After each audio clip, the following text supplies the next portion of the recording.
जीव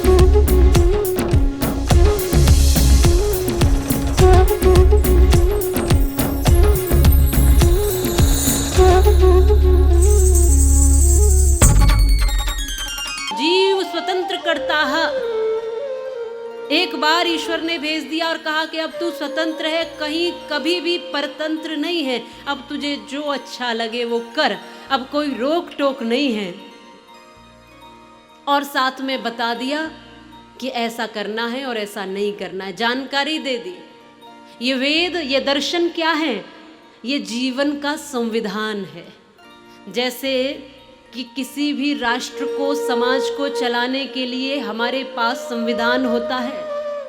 राष्ट्र का संविधान होता है जिसमें कुछ नियम होते हैं कि इस तरह से आपको नियमों का पालन करना है, यदि नहीं किया तो दंड मिलेगा, अपराध करोगे तो दंड मिलेगा। वैसे ही हमारे शास्त्र, हमारे वेद हमारे जीवन का संविधान है और उनमें भी सब कुछ लिख दिया है कि ये कार्य करना है, ये कार्य नहीं करना है, ऐसे जीवन जीना है, ऐसे चलना है, ऐसे भोजन करना है, ऐसे साधना करनी है, ऐसे ध्यान करना है, ऐसे इस लोक में सुखी होना है और इस तरह परलोक में सुखी होना है, ऐसे मृत्यु सुलभ बनानी है, मृत्यु सफल बनानी है और ऐसे जीवन सुंदर बनाना है। सब कुछ लिख दिया।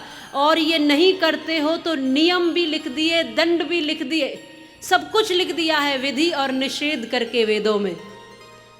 हम सबको पढ़ने के लिए आदेश भी दिया, यथे माम वाचम कल्याणी मां वदानी जनेभ्यः, ये मेरी कल्याणी वाणी सबको पढ़नी है।